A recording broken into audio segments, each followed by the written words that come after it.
Professor Lumumba, you've tried politics some time back, and I believe clearly you had an agenda. Thereafter, you decided, I'll pursue this agenda, whether I got into active politics or not. And your videos, your engagements on leadership in Africa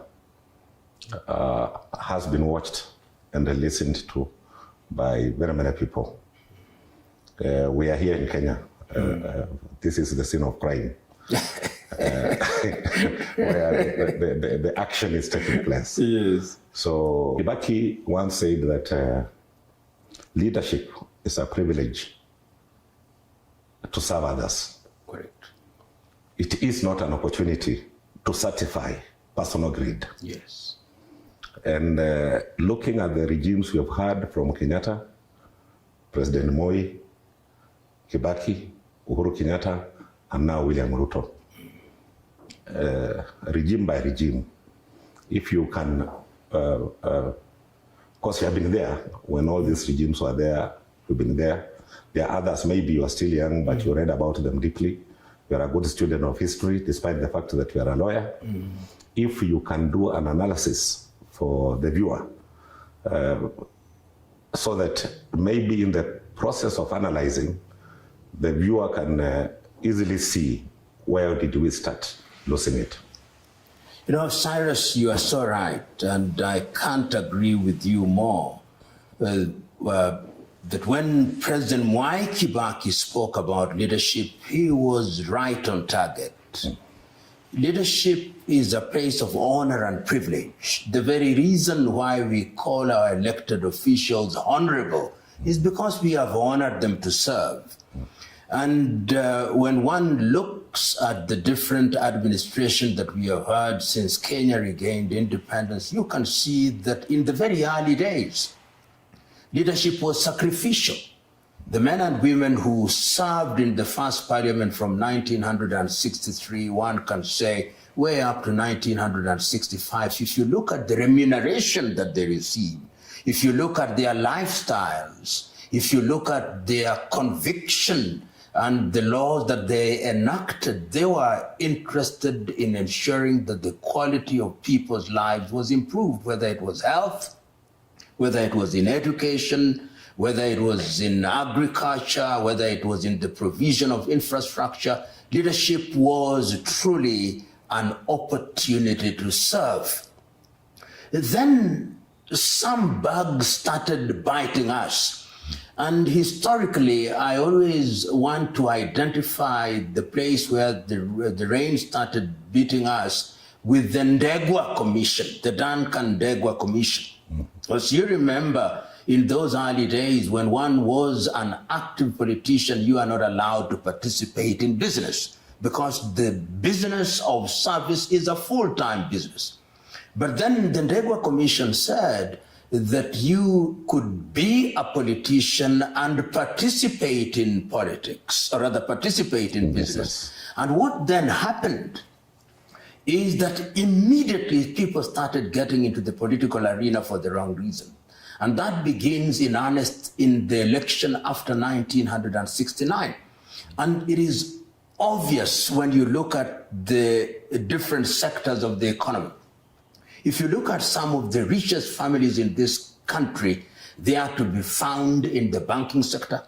They are to be found in agriculture. They are to be found in education, because by virtue of being in government, they knew ahead of time what the priorities of government were. And they would have members of their family who are outside of active politics to incorporate companies in the banking sector, in the insurance sector, in the education sector, so that the motivation for getting into politics was no longer service, but to have easy access to the resources of the nation. And that was not only restricted to politicians, it was also, it extended even to senior public civil servants, whether they were permanent secretaries or provincial administrators. And to date, These are some of the richest individuals that this country has ever produced and continue to produce, with their children, of course, now ruling the roost. When President Moi came into power, things did not change. Things, in my view, even assumed a much more injurious impact on the Kenyan economy and on Kenyan politics. Joining politics no longer was an easy thing. You have to have resources. You've got to have money. You've got to have these things that the people had then been introduced into. The people are then told that if you want to vote, we'll give you money. And if you have millions, then you could buy the voters. So the Moi administration sees the emergence of what I call the political millionaires and political billionaires. So that the distinction between politics for service and politics for business disappears. And I think that is what was then inherited by the Uhuru administration. That is what is inherited by the William Ruto administration. Today, the shortest avenue to wealth is to be a politician. If you are a lawyer, you join politics so that you can improve your law practice. If you are an engineer, you join politics so that you can get government tenders. If you are a quantity surveyor, you do the same thing. So that you are purely bred professional who is not in the political arena is now forced to compete with politicians who are fundamentally businessmen. And that, I think, is a bad thing. It is a bad thing because ultimately you get the wrong people joining the political arena. I remember in the year 2007 when I personally thought that beyond simply complaining about things, let us get into the political arena, let us get there and begin to participate by formulating legislation that would help the manner in which we govern our country. I held 250 town hall meetings with people in the constituency of choice, but on the day of the voting, what happened is that voters were registered elsewhere and were imported into the constituency, so that you are campaigning amongst people who are not even your voters. And this is why I then wrote a small book, A Call for Political Hygiene in Kenya. I said that there is no hygiene in Kenyan politics. And that is why the people that get attracted to politics are some of the individuals whom we don't have very good things to say about. Yes. And the electorate, for some reason, is also attracted to those individuals. I remember a friend of mine telling me, he said I was going to contest in a constituency somewhere in Western Province. And the people told him, no, we know what you want to tell us. You give us the money, we'll decide whether to vote for you or not. So we have had a very unfortunate history, and I believe, and I hold the view, that every election cycle we are getting deeper and deeper into the muck and mire of confusion, coupled, of course, with ethnicity, which we use to manipulate the population, and corruption. We are not in a good space, Cyrus. If I get you well, yes, it is politics that is driving business, not business driving politics. You've summarized it so very well. It is politics that drives ethnicity and exclusion. Yes. And that is the dilemma we find ourselves in. In fact, it is bad politics. He says that when politics stumbles, the country pays. Because if we were to define politics, politics is the organization of human affairs for the benefit of the people. If politics is organized for the benefit of those whom we describe as leaders to the detriment of the people, then we pay. And it drives us in the wrong direction. We are mobilized ethnically. We are mobilized because we have been given money. We are mobilized for the wrong reasons. And ultimately, the things that we want the political class to deliver for us using our hard-earned taxes are not delivered. Today, Cyrus, you and me know, the richest individuals in this country are those who are in active politics. We know them. We know their salaries. They have not won any lottery. They have not made any major discovery. How do they become rich? They can't show you a shop. They can't show you a shop. They are seldom in parliament to debate critical issues, yet they are multi-billionaires. What trick do they use other than influence peddling and using office for personal benefit? We've had very many issues and tried to use the law to address the problems that we've had. Previously, the Constitution was blamed. We have made those changes in the Constitution. I'm yet to really see what really tangible benefits any Kenyan can say he's taking at home because we have a new constitution in place. During independence, yes, if you look at the factories that were started in this country, Kikomi, the sugar factories, literally everywhere, coffee milling, KPCU and all those things. It is not because they had the new constitution that we have, but it's because we had men and women with a will to develop their country and create employment. Today, the most dangerous thing in our nation is unemployment. Not that the leadership is not awake to it, but it looks like those that go into leadership, as you have clearly said, they go there for another purpose other than serving. They go there to be served. What is this that we can do to get the brain in Africa, the brain in Kenya, to wake up to the challenge and remove the economic power from the political hands into institutions that provide wealth, provide taxes, provide employment? You know, Cyrus, if you look at Kenya, in terms of human resource, we have some of the best human resource anywhere in the continent of Africa. You go to different countries in the region, whether it's in the hotel industry, whether it's in the ICT industry, across the continent of Africa and outside, you'll find Kenyans.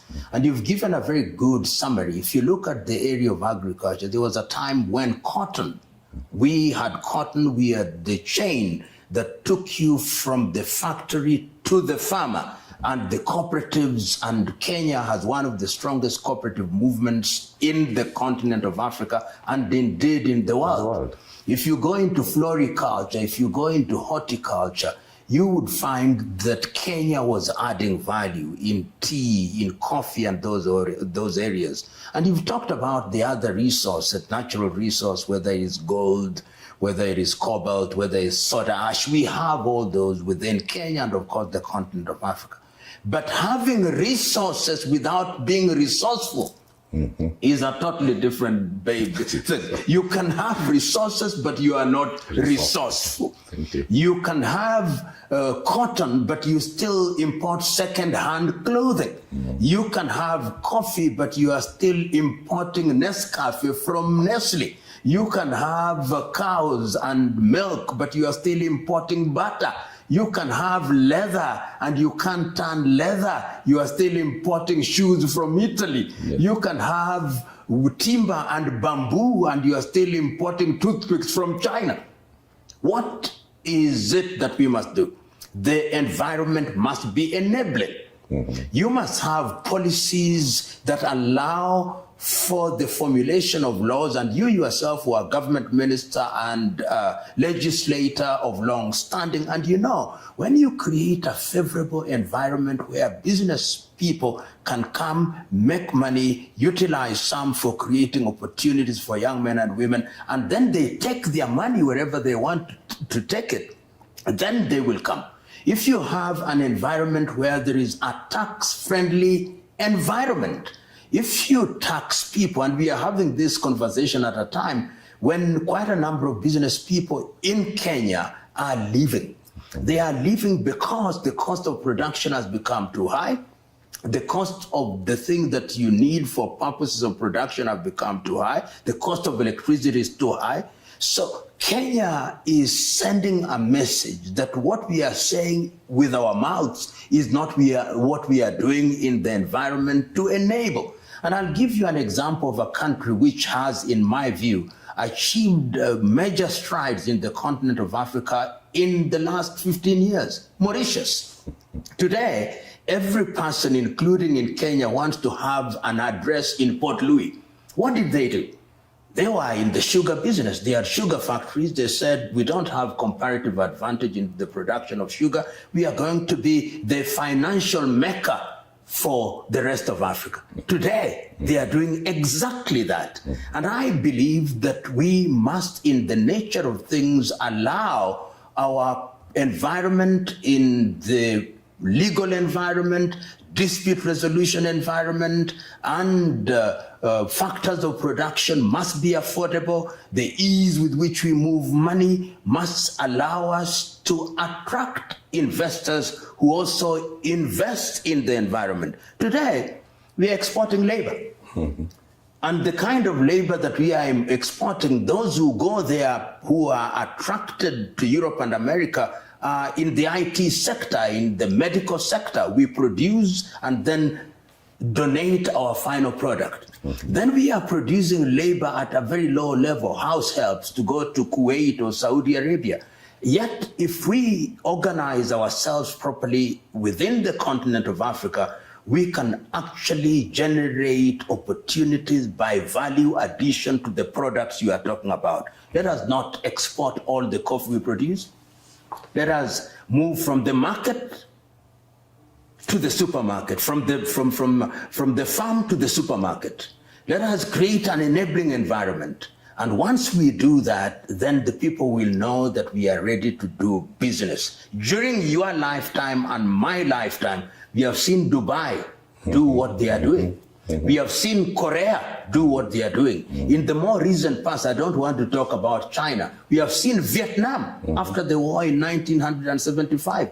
We have seen what the Bangladeshi are doing in the textile sector. We have seen what Cambodia and Laos. Why can't Kenya do it? Why can't Tanzania do it? Why can't the Democratic Republic of Congo do it? Why can't Sudan do it? Why can't Somalia do it? Why can't Ethiopia do it? So, in a nutshell, I think that the role of a political administration is to create an environment that creates an atmosphere which gives the oxygen that allows innovators and inventors and business people to create and implement, and then they will flock to your country. Very well put. Professor, looking at our current scenario, particularly in our own Republic, Kenya, and looking at the way things are happening, and having the understanding that we both have that the potential of our country is great, and that God blessed this country with the people who are hardworking, people who take education seriously, meaning they understand their environment even better. What is this that the common voter needs to look at when they're choosing their leader? You know, Cyrus, you asked a question which I did not answer, but I've now answered. You talked about a constitution, and you are there when in the year 1990s toward the end, we thought that with a new constitution, all our problems will disappear. So we went there, we went for the new constitution. Of course, we defeated the other one in 2005. Then we had the constitution of Kenya 2010. And we thought now, with devolution, everything is going to be perfect. What we have succeeded in doing, of course, there are some gains, but we have succeeded in devolving bad manners. And I can't agree more with my good friend Moisa Kitui when he says that political bad manners cannot be cured through constitution. Sure. We must create a culture where the law is simply an avenue that allows us to walk to our destination. So the voter must be empowered. And how do we empower the voter? There is something we call civic education. Yes. And it has its value. It has its value because it enables and empowers the voter to ask. If you are an MCA, as we now call councillors, and I remember when I grew up both here in Nairobi and in my rural area, the councillor lived with you. The councillor participated with you.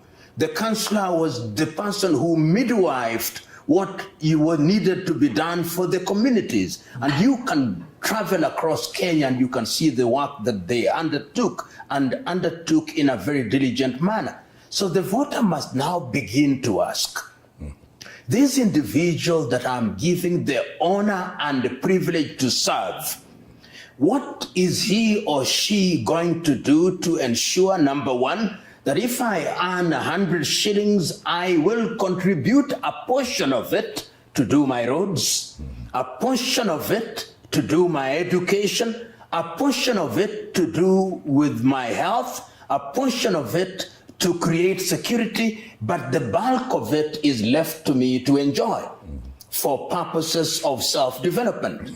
The voter must ask those relevant questions.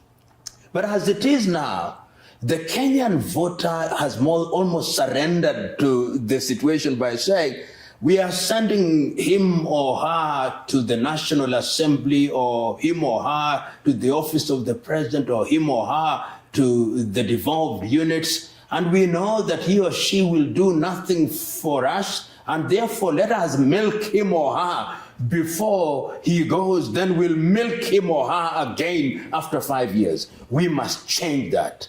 And we can only change that by making demands. It has been done by ensuring that our people suffer pain if they misbehave. And there are now avenues. When people are dissatisfied with their political leaders, I want to see them collecting signatures to impeach these individuals so that they send a message. Even if they are not impeached, they will know that the people are dissatisfied. And these are the avenues that have been followed by other people in different countries over the years. And that is how the political class begins to know that we are no longer leading people who do not know what they want, but we are leading people who know what they want, and they'll punish us if we don't behave. Look at what we are doing now. There is a sense in which the political class almost assume that they are leading a bunch of fools who don't know what they want, a bunch of fools who must be told what to do, a bunch of fools who can be led like sheep to the slaughter. We must have a political class that respects the electorate, and the electorate can demand that they be respected by sending clear messages, and there is no shortage of avenues now to send those clear messages to political leadership. It sounds to me, the way you talk about the ability of Kenyans, well-educated, most of them jobless, it sounds to me, and it's true, that the biggest investment this country has ever made is in educating its people, right from independence up to today. And if you remember, Kibaki came and actually said, let's have free education. Because it is in understanding your environment that you become resourceful to change the resources that are within to produce wealth, which gives you comfort. The biggest investment is turning to be the curse of the country. The people who take leadership in this country are people who have gone to school. What is this cultural change that took place from the original dignified leadership that we had at independence to now all riffraffs taking leadership positions? And they come with a story. The Kenyan has submitted. He has said, okay, fine, give me mine today, I eat. After all, I'm sending you there to loot.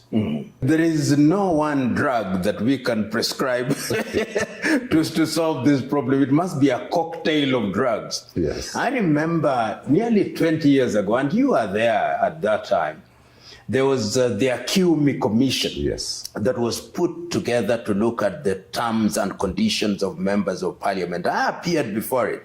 And I remember saying the following things: don't increase the salaries of people's representatives so that they are like officers in the corporate world. Yes. You'll begin to attract people for the wrong reasons. Don't make the occupation of political offices like they are permanent and pensionable. Ensure that those who join politics are individuals who are prepared to sacrifice, and during the entire period that they are actively in politics, they should not participate in any business. Their resources and their wealth should be kept in a trust so that we are able to know what they acquired after they got into politics as opposed to what they had before. Of course, that was ignored. And today, being a politician is one of the most lucrative jobs in Kenya. I think relative to our GDP, the Kenyan politician is one of the best paid in the world. So that an MCA earns more than a doctor, and a member of parliament earns more than a professor of medicine or engineering or law. That is the reality. The net effect is that you attract people into politics for the wrong reason, and yet there is very little work to be done. We have in Kenya also introduced something called the CDF.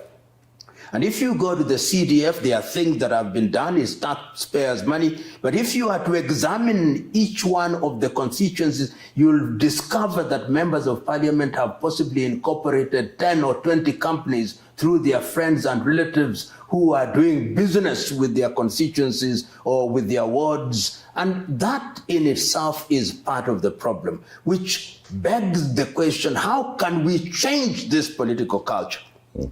It is not going to be easy. You talked about education, but let us ask ourselves, what kind of education?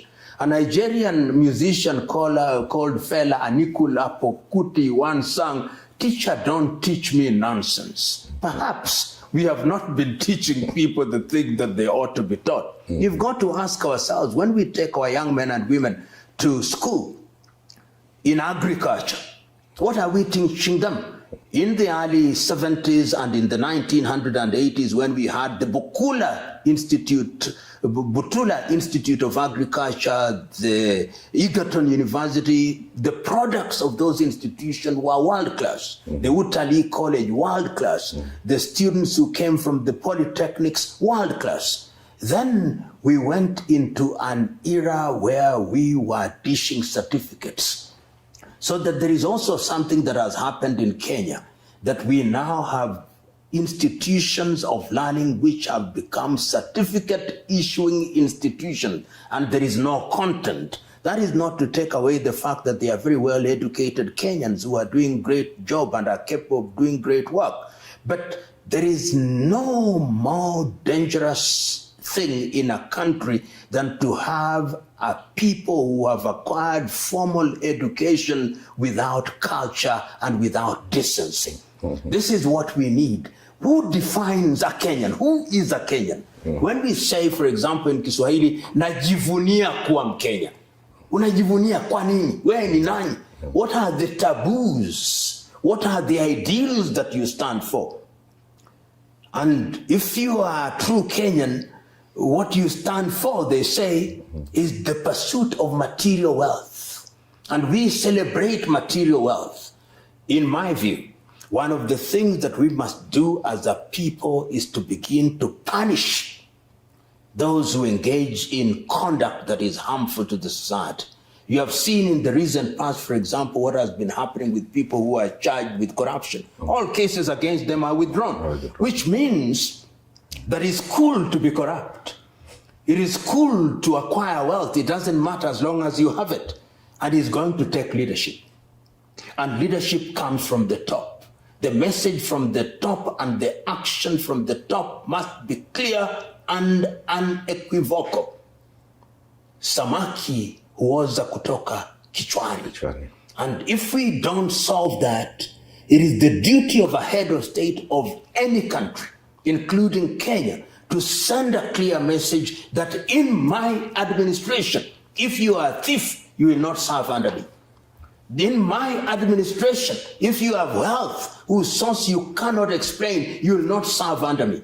If you want to be in my administration, you must be a man and a woman who can stand on the pulpit or on the podium and swear by your life that you'll do that which is right and good for the benefit of the society. I want to see a Kenya where people's properties are seized and put into a national fund because they acquired that property improperly. We are only slightly over 60 years. We can do that. It has been done before. Countries that we admire, such as China, if you engage in unethical behavior, they behead you. I'm not saying you be beheaded. I'm simply saying we take away your property. And then we put the mark of Cain upon your forehead. You never serve in any public office. If we do that, then the culture will begin to change. And when the culture begins to change, then we'll have men and women who, when they get into public office, they simply want to do good. Then people will begin to pay taxes because they know that the taxes will go to construction of roads. The taxes will go into agriculture. Taxes will go into the things that benefit them. I grew up in this country, and you did, Cyrus. When you would go into a clinic, you'd find a medical officer. They would diagnose the problem that you had. A prescription would be written. You would walk next door and you would get medicine. Today, you start by buying an exercise book in a supermarket. You go with it to the clinic. They write for you and they tell you to go to the next pharmacy, which is possibly owned by the pharmacist who is a pharmacist in the public hospital. All of us only go to private hospitals if we can afford it. The culture is bad. The culture is rotten in Kenya, and that is not very different from many African countries, save for very few. We must change it. And the law only is not going to change it. The law can only change it when the law applies to everybody, irrespective of who you are. I conclude by repeating what I said. Bad manners will not be solved by enacting more and more laws. We must begin to have a culture of respecting the law. And you are there. When you served in government, I would myself want to hear you as a legislator today, now that you have had some period of rethinking, not being in parliament, in active politics. What in your view, for example, just to support what I'm saying, or to give it a little oomph, what would you do today if you were to go in parliament and serve as a cabinet minister differently from what you did then? Today, I wouldn't agree to serve as a cabinet minister.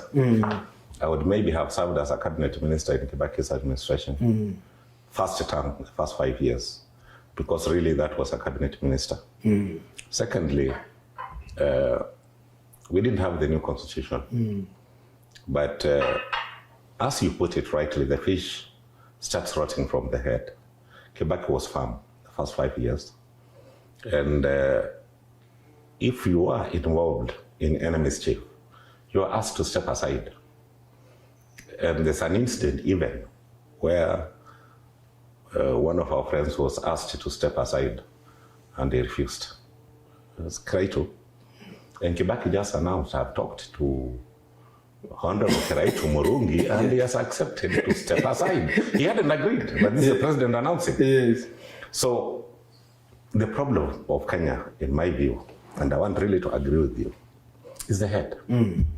If you get the head correct, even in a home, if the head of the house gets it right, the product out of that home will get it right.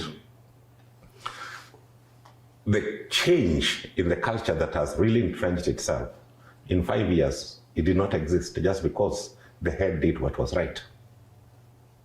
There is this question journalists always ask politicians who wanted to lead this country. And the question has always been, what different are you going to do if you are given an opportunity by Kenyans to lead their country? There are two critical issues, in my view, that have affected this country. You are a cabinet minister, but you are not a cabinet minister. You are a cabinet secretary, but you are not a cabinet secretary. You are literally a clerk. It is the boss dictating on what should be done. Sometimes a cabinet meeting is just to follow the issues, the way issues are supposed to be handled. Decisions are already pre-made. We can see, and you are a witness, that the rule of law sometimes is thrown through the window.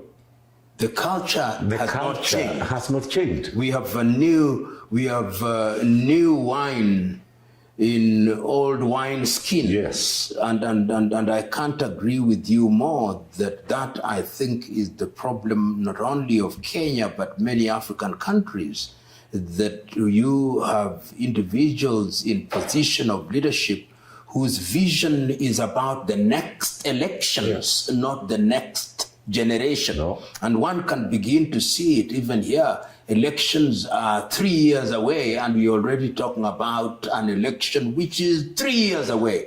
So that we are not talking about how to serve people in the intervening period. And I remember in a few minutes ago, you talked about our young population. And one wonders, how are you going to deal with this youth bulge? These young people who are coming out of the universities. We now have tens of public universities, tens of private universities, and they want employment opportunities that will tax them, that will be appropriate for the qualification they have. So I can't agree with you more that this is the time when one requires visionary and resolute leadership. Just to add, I had a bit of very good experience with what top leadership in this country is all about. I worked very closely with the late President Moi. Many Kenyans wondered that Jirong has just been campaigning for Moi. How come elections were last year, and 1993, I was in terrible trouble, fighting for my life.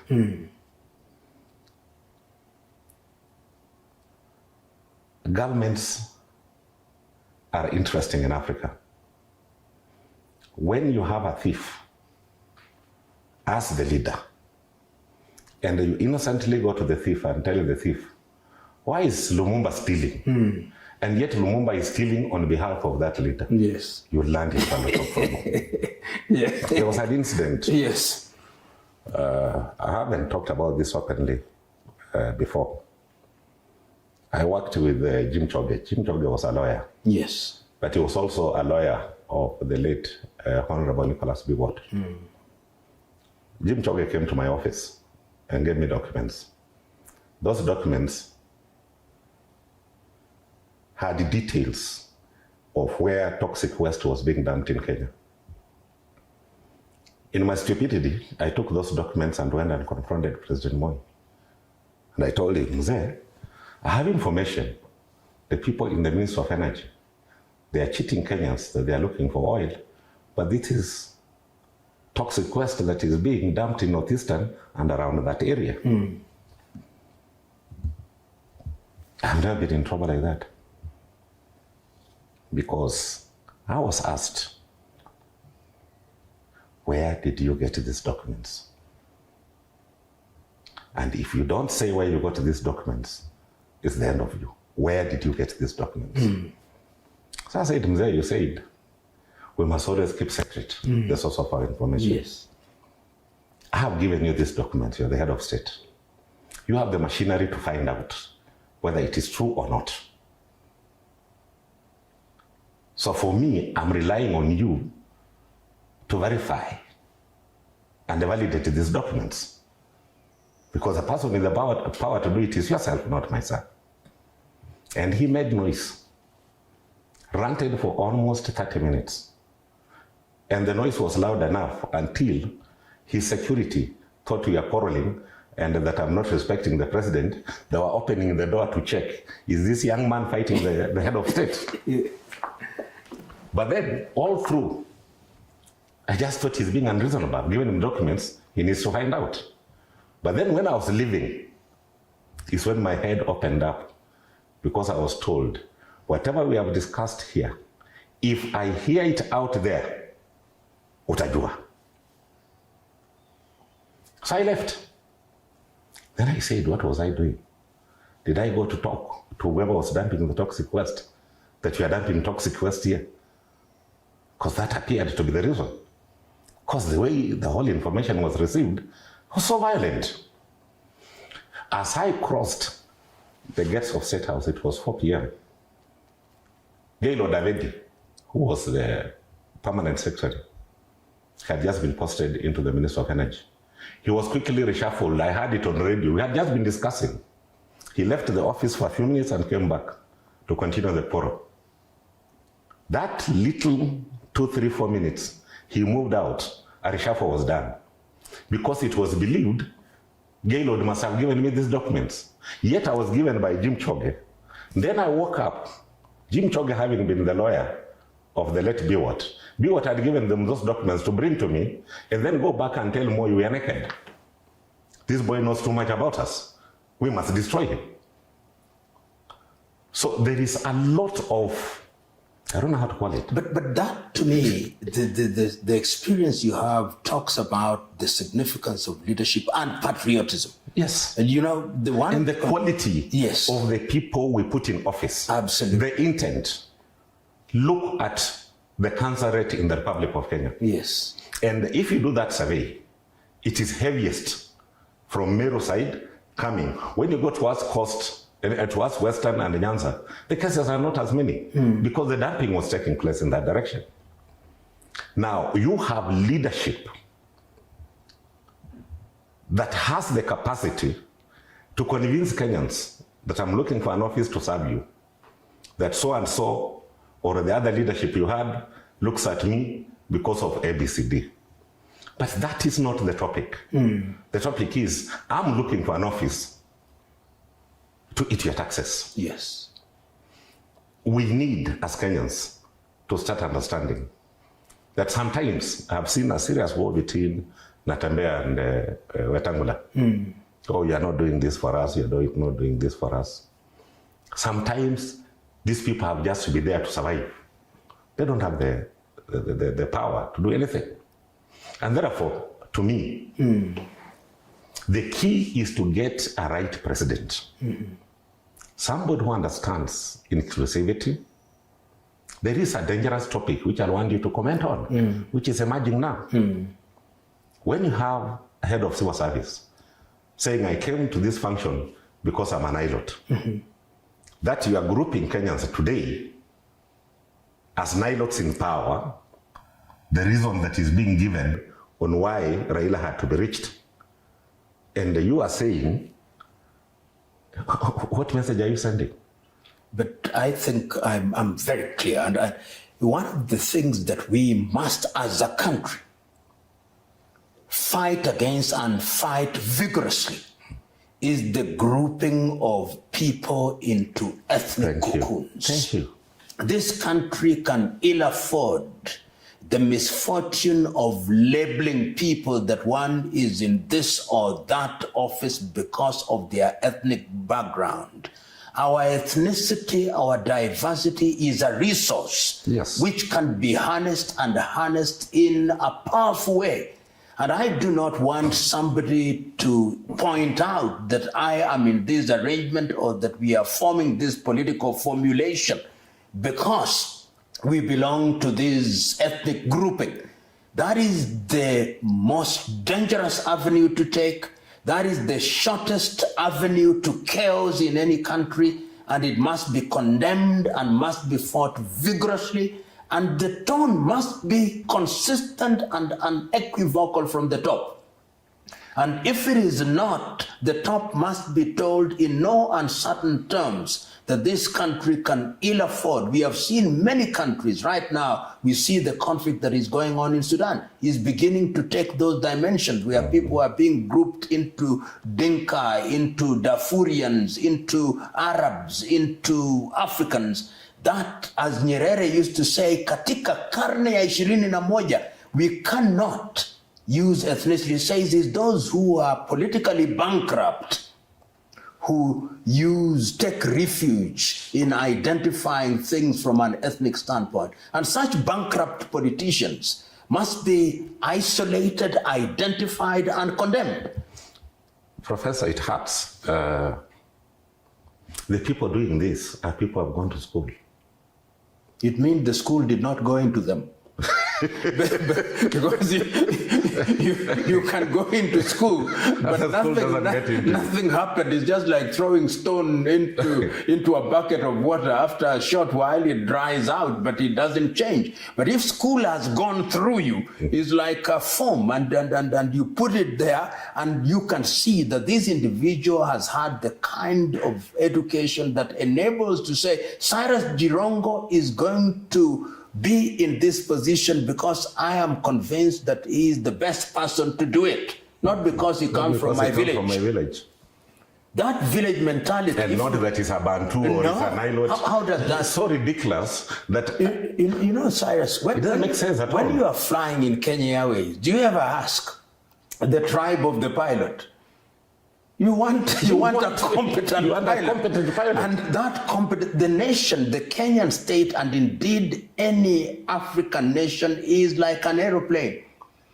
The people who are the passengers want a pilot who is going to ensure that that plane takes off, that plane lands safely, and everybody is at home.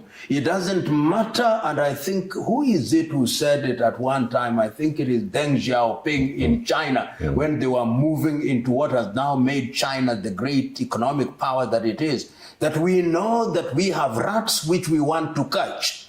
To us, it does not matter whether the cat is white or black. What we want is a cat that catches rats, and that is what we want in this country. And cats that catch rats. The most ridiculous thing is that this is something that has been there before, when we had these stories of Kamatusa. Yes. When we had Biwot telling the Odinga that we are two rivers. Yes. As Nilots, we have to meet somewhere. That game failed.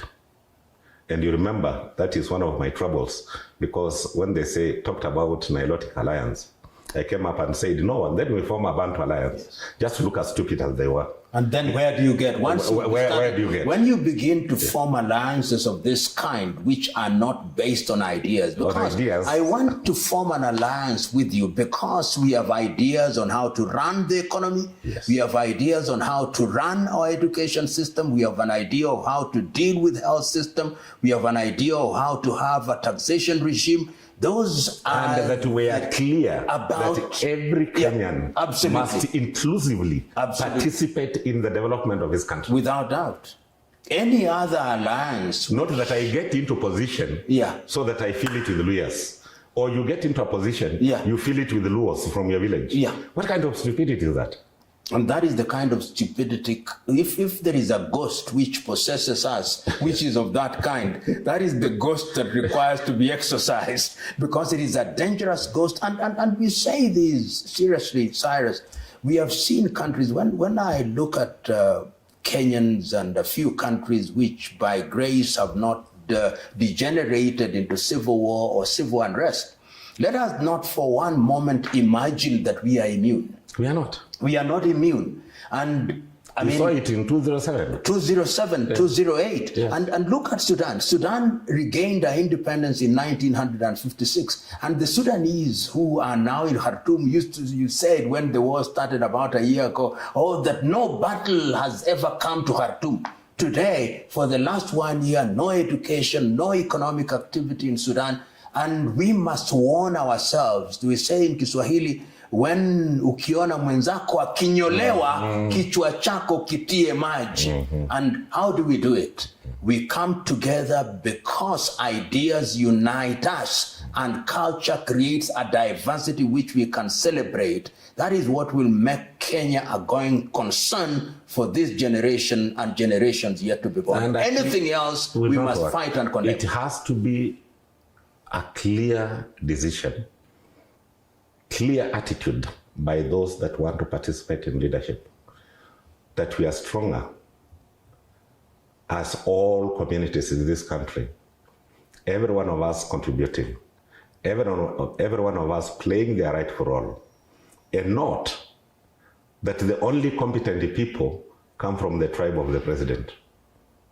It's impossible. Every Kenyan has gone to school. Absolutely. And that decision has to be made. And inclusivity, I've just seen some of the surveys, which I think are useful. The people think that inclusivity and merit are mutually exclusive. It is not true. It's not true. What one must do deliberately is to make everybody feel that they are part of the party. So that in one of the things that we must do in high-level public offices, you must have people to say that they are people who are drawn from their own background and their own backyard, and there is no shortage of qualified people. The Nigerians call it the federal character.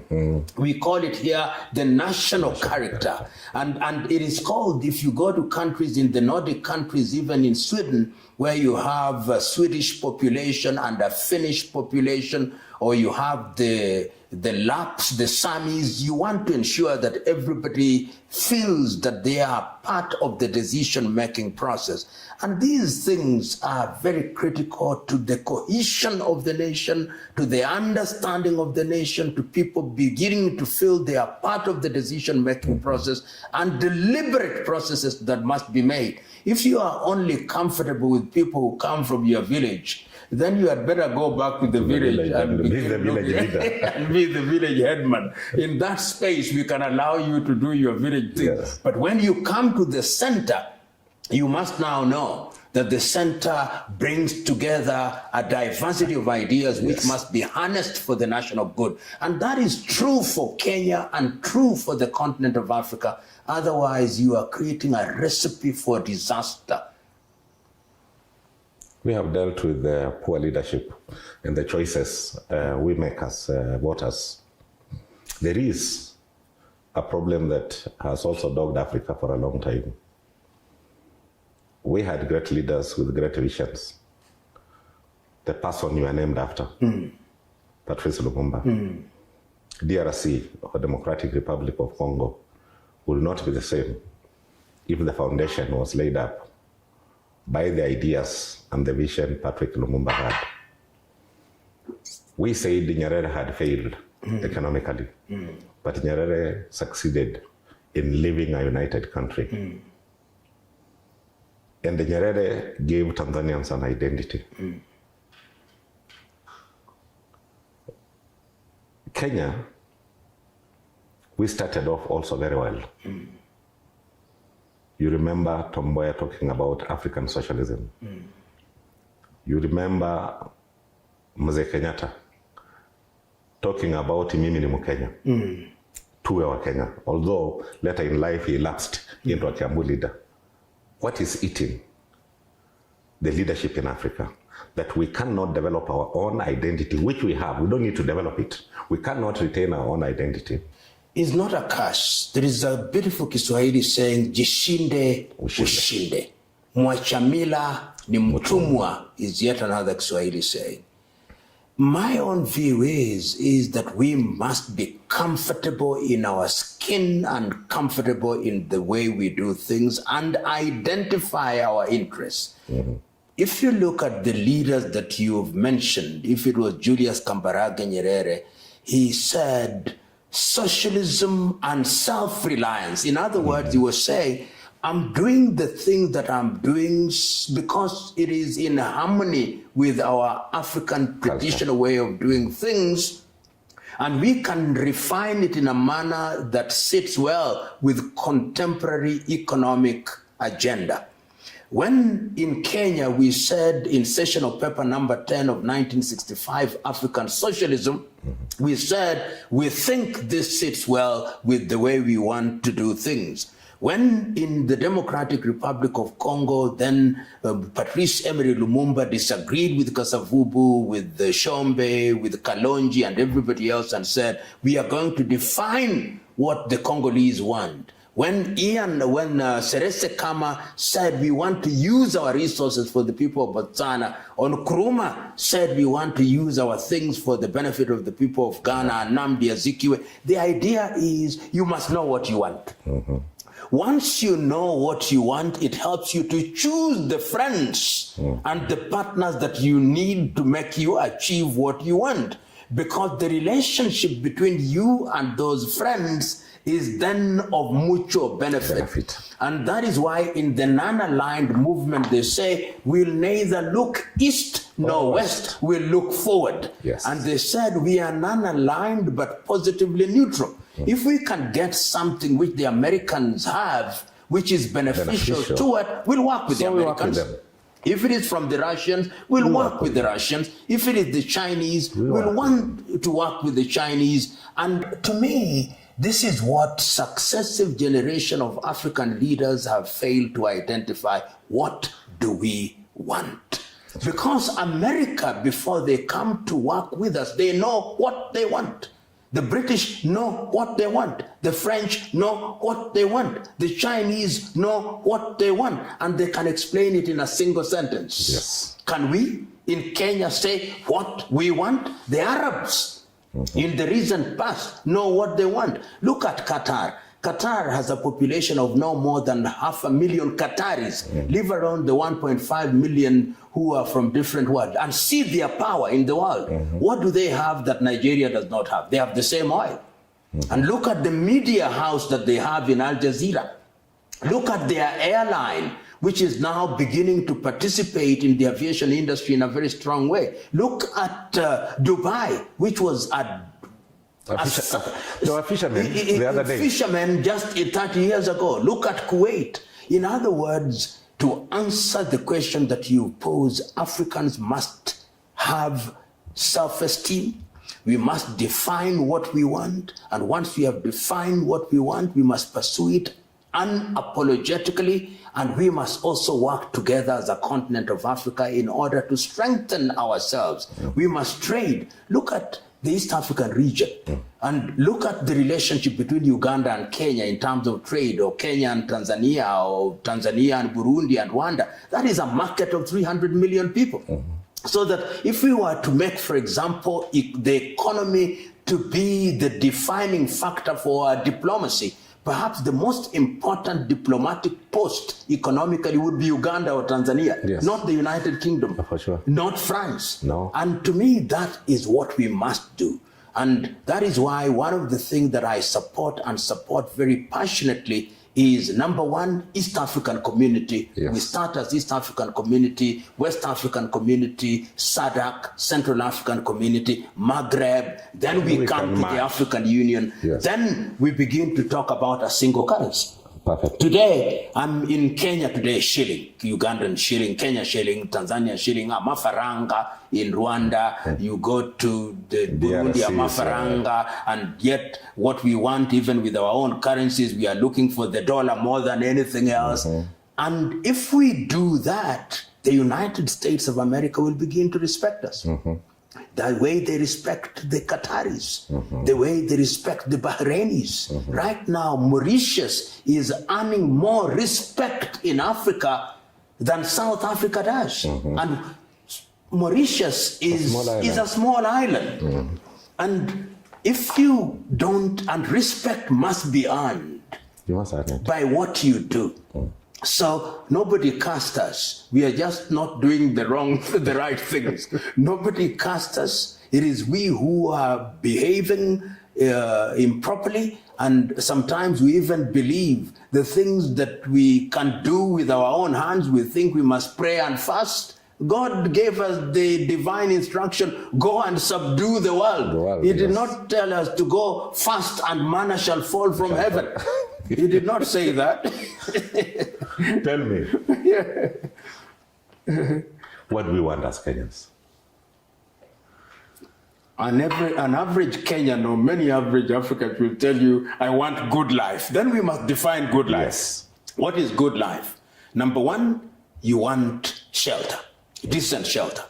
You want good education opportunities for our young men and women. And once we have educated them, we want them to be in a position where they can innovate and invent. They want to eat good food, so they need agriculture. They also want the opportunity, when they are sick, they also want to have good medical services. And they want peace and security. This is what good life. Last week I was at a function where I was launching a club for happiness. Yes. And what is happiness? Happiness is the totality of physical and emotional and spiritual well-being in an environment that judges you by the content of your character, not by the color of your skin or your ethnic extraction. That is what Kenyans want, and that is what they want their government to do. They want a government that respects them and enables them to thrive.